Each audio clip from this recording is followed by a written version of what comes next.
Welcome to Vital MTB's 2024 SL e-bike test sessions.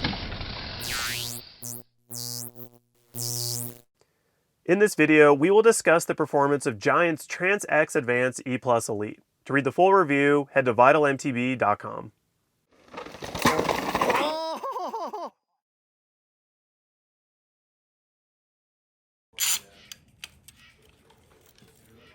Yeah, over this after? Yeah. Oh, we're going to do a third outing? Okay. Giant's Trance X Advanced E Plus Elite is more than just a mouthful. It was one of the first e-bikes to offer riders a full-power motor and a lightweight package, delivering 85 Nm of torque at a 400% support ratio while weighing in at just 46.1 pounds. Giant worked hard to give riders an agile e-bike without compromising on power. The secret sauce that allows for this previously unheard of combination is the Energy Pack 400 Wh battery. Co-developed with Panasonic, the battery features all new, larger but lighter lithium-ion cells. The cells have a higher max discharge capacity, making it possible to deliver 85 Nm of torque from a battery that is half the size of others. The battery is paired with Yamaha's latest Sync Drive Pro 2 motor, which has the same power as Giant's full-size e-bikes. The refined motor weighs significantly less and has 37 mm more ground clearance. Motor power was tuned for a natural, near-instant delivery thanks to Giant's Smart Assist technology. It uses sensors and algorithms to calculate the exact amount of assistance needed at any given moment. There are 5 assist modes on tap, and you can adjust the peak torque, support ratio, and acceleration rate of each mode in Giant's Ride Control app. A simple integrated top-2 display has lights that indicate the mode and battery life, and a wired assist remote toggles between modes. The Trance X Advance has 140 mm of rear-wheel travel combined with a 150 mm fork. We would define its geometry as modestly progressive. It isn't excessively long or slack, but successfully balances being descent-focused enough with a comfortable pedaling position and a manageable wheelbase. There is a flip chip in the rocker link that provides 2 geometry packages, but we only rode the bike in the low setting. The stock position offers a 65.8 degree head tube angle and a 76 degree seat tube angle, and all sizes roll on mixed wheels to help further liven up the bike. The smaller rear wheel also allowed Giant to achieve a 447 mm chainstay length despite having to fit the lower link of their Maestro suspension design around the motor. Giant offers 4 Trance X Advanced builds with the retail price ranging from $5,700 to $14,000. Of course, prices will vary depending on when you are shopping, so check Giant's website for the most up-to-date pricing. Sizes run from small to extra large, and all builds use the same advanced-grade carbon front triangle with internal routing that enters through the headset and frame. All models also feature a carbon rocker link, while the cheapest build is the only one to use an alloy rear triangle. We tested the Elite 1 build that retails for $10,000, making the Trance X the second most expensive build, tied in price with Transitions Relay and Trek's Fuel EXE. Build highlights include a Fox 36 Performance Elite live valve fork, a Float X shock, SRAM Code R brakes, Giant carbon wheels, and a first-gen SRAM GX Axis drivetrain. Full power meets light-ish, the Trance X was a unique bike due to its size, component spec, and strong motor power. While it did not lust for the descents as much as Cannondale's Moterra SL, its evenly spread abilities provided solid performance throughout the entirety of a ride. Full power meets light-ish e-bike. The Trance X was a pretty unique bike due to its size, the component spec, and the power it provides. So let's just start with breaking down the motor feel, e-components, battery life, all that stuff. Yeah, I think the whole Smart Assist technology is pretty legit. I never really had an instance where I felt like there was a delay in power delivery. Seemed pretty comparable to a Shimano, but a lot smoother. Like not so much of a kick into it. It definitely just kind of rolls on nice and builds the same way a Shimano would, but doesn't start as aggressively, I felt like. I would agree. That was my experience. I think that's my favorite feeling motor, and it's tough because we have lightweight packages and full power, but I guess comparing it to the Cannondale, which it's the closest counterpart, yeah, it's a much more natural feel. Like it's always kind of ready to get up and go when you need it, but it also can just, the power can kind of exist in the background when you're pedaling. Mm-hmm. Yeah, and I think a big thing to notice is like a lot of these bikes behave differently if you're on a higher cadence or a lower cadence, if you're bogging down, if you're not like shifting appropriately to like be in the right space for that motor. And it's a really forgiving system, right? If you're in too hard of a gear, it will help you get out of that. Whether, maybe you might have to bump up to a higher powered mode, but it has that like torque power delivery to like get you out of that situation without having to like drop a couple gears and break your chain on the way. Like change the way you pedal and stuff. Yeah. So, I think that's sort of a common thing among e-bikes is like balancing when you're shifting versus when you're making power adjustments.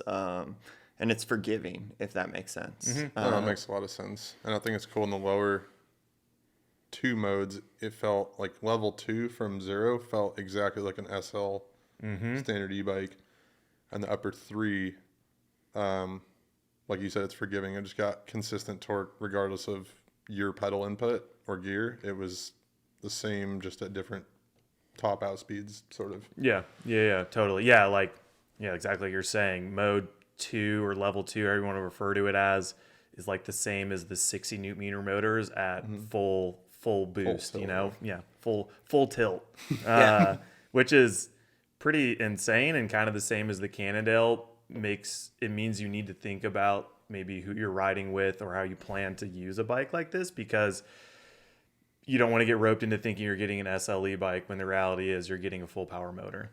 Totally. And, kind of on the motor, still talking motor drivetrain-ish. It was, I think, the only bike that came with a 36-tooth front chainring, which I think is like what all e-bikes should have. Our drivetrains are built around a human power, and then when you have that assist, it ends you way lower in the smaller end of the cassette, which more wear, harsher shifts, all of that. And I think this bike allowed you to stay like more in the middle of the cassette, but then it had so much power that you're still back down into the small end of the cassette. So I don't know. Yeah. Well, that could be where some of the forgiveness comes from too, is you are ending up in a lower gear ratio more regularly, where it would be useless on a smaller front chainring.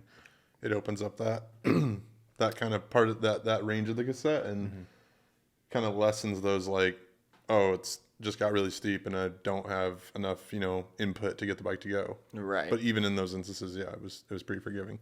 Yeah. And I like that even though they have 5 modes, which to me, I prefer like a 3-mode system. It's just a bit more simple and straight to the point. Me too. I found that there was a nice gap between each mode that actually made it usable. Like you can Specialized has their micro tune adjustment, which gives you like 10% increments, and you can kind of think of that like you're shifting almost like speeds you would. And this has that similar feel, which I like a lot. Agreed. And the light, I guess this is kind of moving on to other stuff, but still motor related, the light interface kind of has 2 tiers of lights. So it's your battery level and then the mode that you're in. You're not having to run a screen on the bars at all, which I really liked. It was really well thought out. I thought like the user interface, the toggle switch on the bar, I struggled with a bit because of its shape and where it was positioned. I would maybe roll it pretty far back if it was my bike to kind of get underneath it. Yeah, almost like like above your dropper kind of. Yeah, like in a similar, because I just found that when I was trying to shift up, I would kind of miss the button or not hit it at the right angle, and it would take a few tries. Where I think if you could even bypass that, or I don't know if you're able to switch between the modes with I think you do need to have it. Okay. Yeah. But that display is done in a really smart way. That's simple and effective. Yeah.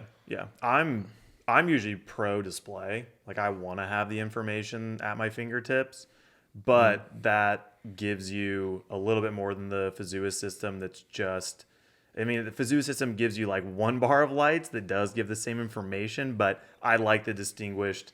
I'm getting my battery life and then the assist mode I'm in. Same as you, Johnny. Like I hate this assist switch. Not my favorite. Like it's just it's so low profile. There's no tactile feel. Tactile, yeah. Tactile. I'm stabbing with my thumb, and I spend a lot of my time climbing, shifting modes, looking at the top tube to see if something's actually happened. Yeah. And because I guess that maybe is the one downside of having 5 modes, is that the jump between them is a little bit less significant. So I would, go up in assistance and have to be like did it actually happen? I don't know for sure. Yeah, well, in comparison to the 7 you guys set the Shimano with, Yeah. like that's where the Shimano I felt like the 5 was a good number, and on this I felt Mm-hmm. like 5 was a good number, but the top 3 sort of blended together Yeah. more. Yeah. Unless you were jumping from 2 to 3, Yeah. that was a more like prevalent feeling, I guess, or prominent feeling. I didn't mind the switch as much as you guys. I think I agree. It needs more of a click, more of like an indication that you clearly press the button. But I really liked how low profile it was. I felt like I could flip my bike upside down and not be breaking something plastic on the bike, which cannot be said for a lot of V bikes. Almost all of them, it was like one of the most durable. In fact, this is the bike I went full OTB on, sadly. And like there was nothing on the bars to like break. Yeah. So that's like a Totally. cool thing. Plus, yeah. I really like, this is the first, I guess giant, but also like Yamaha motor system that we've been on. And I think they've kind of done a really good job kind of working out their bugs and figuring it out. It's cool. Feels very put together and refined, not like a rushed thing or off the shelf or whatever you want to call it. Like it's uniquely their own, and they put the time into it to have their name attached to it. Maybe touching just like a little bit of app stuff. I was again using my phone to connect to the bike when we were all riding it, and it was really inconsistent. Like just getting my phone to connect to the bike was not as streamlined as some of the other systems. And once you're in, you get all the same functions that you would get from the other systems. But and then that's your only way to see battery in an actual percent, which it's nice that it does have that. But maybe not the most streamlined in that sense, which probably most riders are not going to be getting the app as much as we were needing to for this test. So it could be a little bit of a wash. Right. But if you're going to have a bike without a screen, putting some more time into the app is a worthwhile thought for sure. Yeah, or a head unit to kind of complete that. Yeah. If you are pro screen, maybe you just go for something that's like a full bike computer that'll give you more information as well. I need my tiny flat screen on the bar. Where's my LCD? They gave us a mount. Do we talk about the bar now, or should we wait? Well, We can wait. We'll get to the bar when we talk about value of this bike. Yeah. Maybe last kind of E-related thing. I thought the charging port cover and the way it like pulls out, rotates, and then when you want to put it back over, it like snaps in place is the best execution of that I've seen. It's right up there with Specialized, I would say. Yeah, it's kind of fail safe. Like Exactly. even with dirt on that, it would find its way closed to some degree. And didn't seem fragile at all or like it would break. We've ridden and tested e-bikes, and the number one thing to break is the charge caps, right? It's like they break off all of them. And so, Well, it's cool because it's like a dial. So kind of like any rotational force is just going to open it or close it, whereas rotational force on any other cover is going to rip it off or break it. So it's a pretty smart way to do it. yeah, I like that. You guys want to talk about just kind of overall frame tidiness with this a little elaborate bike we have behind us? There's a lot kind of going on. We can get into just build, spec, and value as well at the same time because we'll probably naturally go there. Yeah, it seems like integration is their Integration is driving key. force. Yeah, I mean, you got live valve going on, you got headset routed cables going on, you got integrated bar stem going on, and it's like they're going for an aesthetic that I'm not going for whatsoever. We are still looking for those people that are going for that. If Yeah, you are when out that there. comes off though, and maybe the live valve's not so bad, but when it's just taking that off alone helps tremendously. But you're locked into these kind of wonky spacers and adapters, and it just, it's tidy if you don't care about adjusting it or know much about bike setup and you just kind of get used to it.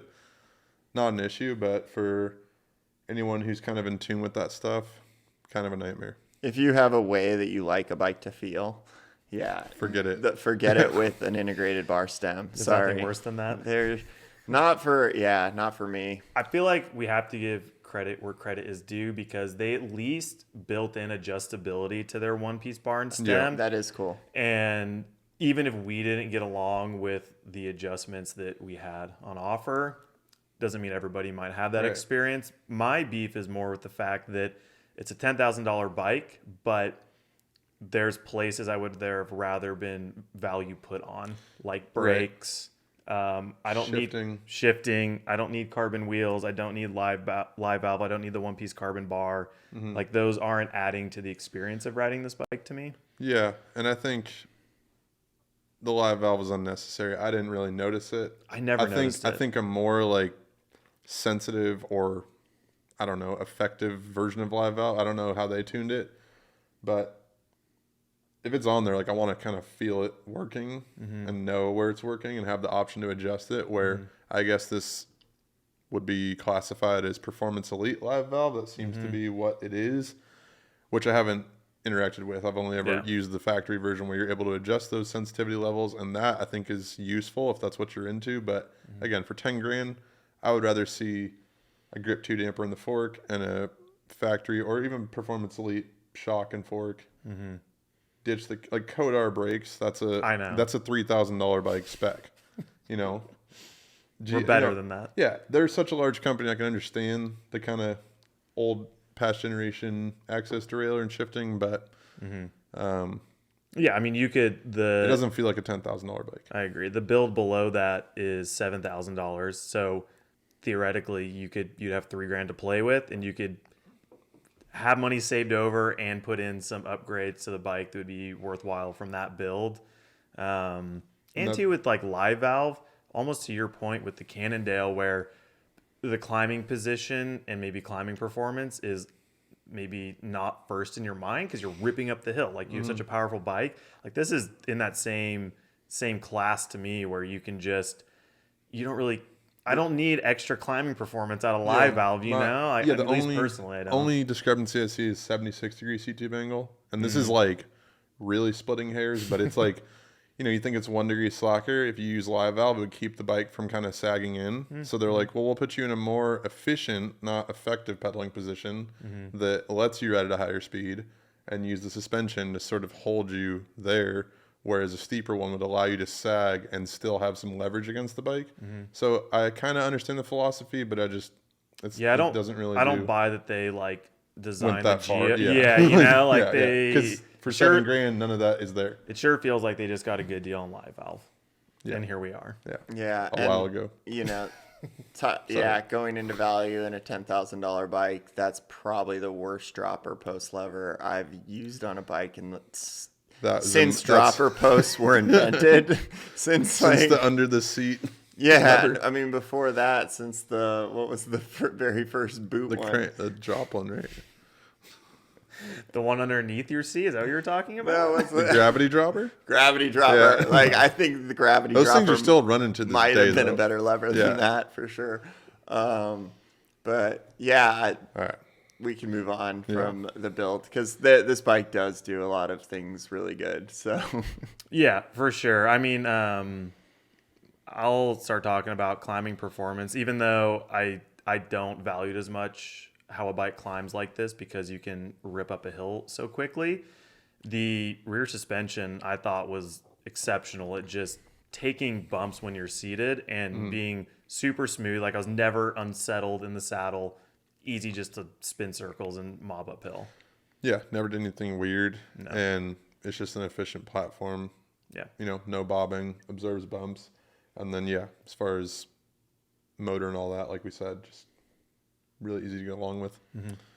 Yeah, I mean, you guys were saying you weren't feeling the live valve. I'm pretty sure it was not functioning when I rode it. I didn't see any lights going on or any change in the behavior of the shocks at all. But that being said, like same thing, like once I set my sag, it like didn't feel like there was any bob. We're pedaling uphill at I'm like averaging up the hill at like 12 to 16 miles an hour and just like riding straight into rock gardens and it's just sucking it right up, So like, it's the small bump. The suspension really surprised me, like worked really, really well. Climbed good with the long sort of front center, like you just the front wheel feels on the ground. It doesn't feel like it's gonna lift or do anything weird. But yeah, I think one thing with live valve, since we are kind of saying how we didn't feel like we needed it or it didn't add value to the bike, with at the same time we're like maybe we didn't even really use it or whatever. Like the bike didn't need live valve to climb begin with. well, Yeah. you know? So Right. Well- like I couldn't get it to, I messed around with it. I didn't really notice a difference. And I was like, the bike doesn't need it. That's not what I want to focus on with how this bike performs, because also it's only the 2 most expensive builds you get that with. So a lot of the way people experience this bike isn't with live valve anyways. And part of me, while thinking that while climbing, I just had the thought maybe that's how it's supposed to work. You don't even know it's there. It's that good. Everybody at Fox is just cheering right now. They're like, that's exactly what we went for, Johnny. Way to crack the code. But part of me wanted to just unplug the wires and be like, what now? Look at you now. It's exactly the same. But could be wrong. We didn't do that. Yeah. But All right, let's chat about, staying on suspension performance. I think we were all impressed with how this bike felt going back down the hill. Good.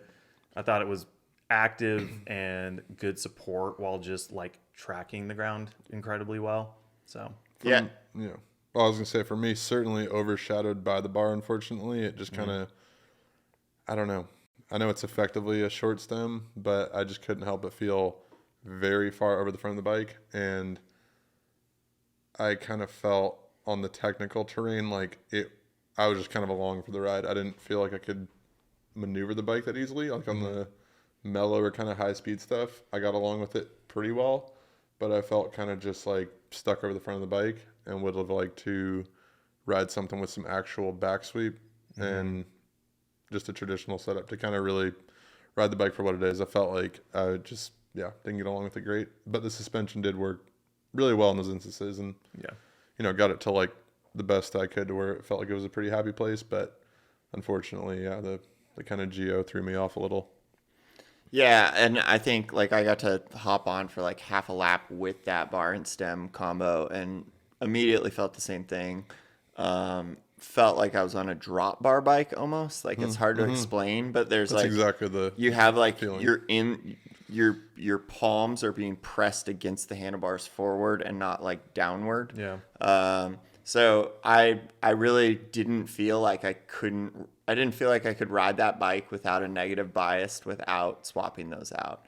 And you had sort of talked about, how the rear of the bike felt really good. And so I really wanted to feel like I was going to give that bike like the best chance it had. And so putting like R bar and stem on it with like that high lift immediately made the bike feel like super confidence inspiring compared to what it was, like almost a different bike in the way it felt by ditching this bar and stem, which is like kind of sad to say because they like on paper it's so close, but the feel is so far off, right? And right. so that was the head scratcher. For right. Sure. I mean, same thing. Yeah. And sadly it didn't quite come with the exact setup to make it super clean with a normal bar and stem, but we were able to grab some headset spacers and make it work.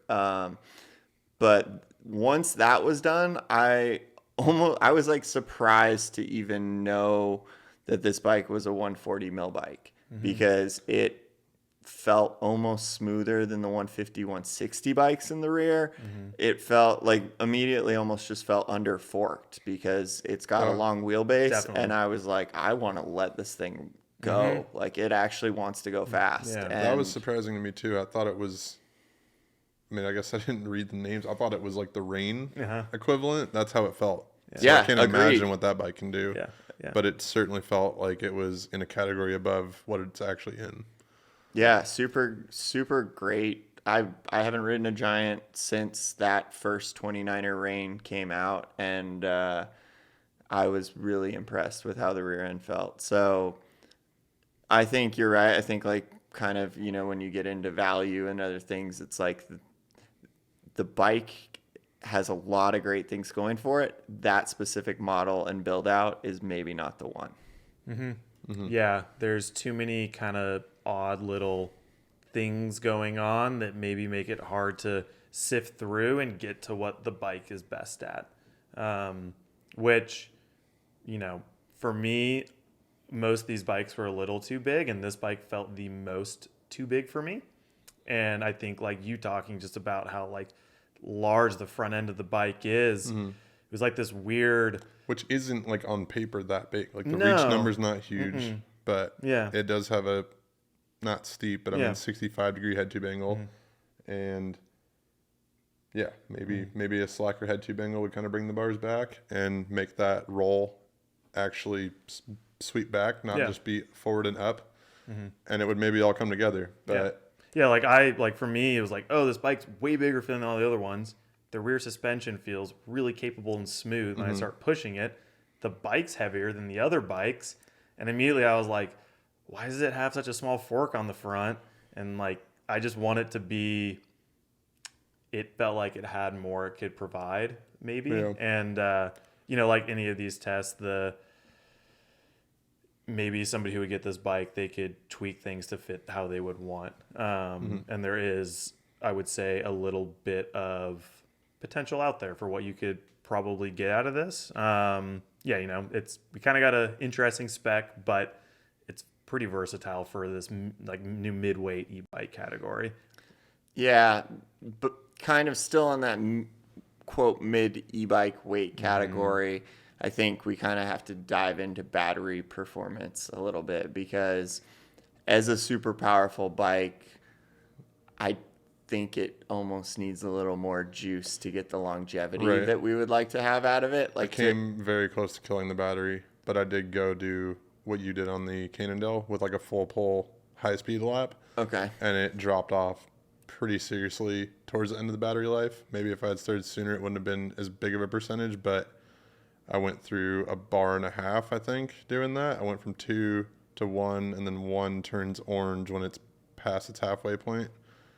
Yeah. And then I was just like, turn it off and just pedal to kind of save it. I think you could kind of consider this bike like, if you're willing, like if you can have the self-control to keep it in that mode 1 and 2 out of 5, As an SLE bike, yeah. then you can like maintain the length of rides with your friends on their Fazuas at full power for their life. But Yep. that's hard to do. Or have equally as much discipline to do 1, maybe 2 laps. Yeah. And be like, I don't need a third or a fourth, but Yeah, I mean, it makes it a good bike if you're thinking about using an e-bike you have a short period of time to get a ride in. Yes. Yeah. After work, whatever it is. yeah. But to think of it as a full power system, you do have a smaller battery. I mean, looking at our test lap we did and how much percent we burned on just a lap, all of like the Fazua bikes, we were usually burning like around 15% to 18%. All of us burned around, a quarter of the battery on one lap. We were between like 23 to 25%. Yeah, it so makes it's a lot like more sense, yeah. Yeah, and that is riding it in the higher assist modes. It's not having the goal in mind of just how far can we go, but that's why, like you're saying, having the foresight to approach it appropriately, because your battery's not going to last as long. Yeah, and it could be from like our own fatigue or just riding preferences where it kind of determines that assist. It's not such a black and white like on-off torque curve. So, we could have been asking more from the bike than other bikes give naturally. Yeah, where other bikes you're forced to ride in a maybe more efficient state. Right. Yep. Do you guys want to give a bottom line to summarize the giant Trance X Advanced E Plus Elite? No? I would go down a build spec. Okay. That's about it. Yeah. I mean, I think, like you said, the suspension works great. It's a great pedaling platform. Descending feels really capable. It's a shame I wasn't more rearward on the bike to really kind of experience the rear suspension, because I was only thinking about the fork. For the price, I think it's a little over the top. 3 years ago, this would be, which maybe it is been out for a while. No? No. Oh, so Okay. I think 3 years ago, this is like a cutting edge, worth $10,000 bike. But, at this point in time, I think it's kind of I would opt out of a lot of what they've offered as part of the build spec, and it's primarily build spec. Yeah, great frame, great motor. With the battery combo in this light bike, it's not for everyone. It's like really, like I personally have a hard time seeing anyone getting longer than 2 hours out of it. Maybe you could, but like 2 to 3 hour ride time, and that's kind of, I mean, it. And yeah, lots to be sort of desired in the component sense, but the suspension is great, and yeah, it's an interesting mix of things going on for sure. Yeah. It's not for everyone. I'm sure that there's someone out there that it would fit really great for. I think if you're used to riding a drop bar bike and you like all this integration and all this tech, it's probably for you, but that's probably not the vital MTB viewer either. So, yeah, I love the motor, love the feel of it. I think it can punch a bit above its weight or what you would think it is on paper when it comes to descending. Climbing, it's also great at that. You don't need the live valve on all that to make the bike do what it's capable of doing. But it's not super light by any means. Like, it didn't ride light on the trail to me, and that puts it in a unique spot, like you're saying. It's not a lightweight e-bike. It is full power, but your range is more compromised than the Cannondale. So, think about what your needs are and if this would fit, how you plan to apply riding like an e-bike. So, yeah, I think, with the right fork though and the right build kit, like this thing could match. Yeah. There's with tweaks. The rest of them. Yeah, There's I tweaks think- to go multiple ways. I think to sort of amend my bottom line, it's a shame because you do have like a super impressive motor, suspension platform, all that, overshadowed by kind of just dated technology at this point. I hate to say it, like live valve's super impressive. Old Axis. Axis is impressive, but it's gotten exponentially better since then. This was the And- only bike without transmission, so it was like very clear how Yeah. much better transmission is. Yeah, and code R brakes on a $10,000 bike is downright offensive to me. You can ask for a formal apology. Yeah. No, just kind of like to a buyer that is Yeah. knowledgeable, it'd be like, really? Like, really, Giant? You going to do that? You're going to pull out the center lines and the code R's on me? But, that's just, that's how I felt. Was get rid of this and put this is really light. Get rid of that. Yeah. Make it heavier and put, some more up-to-date components.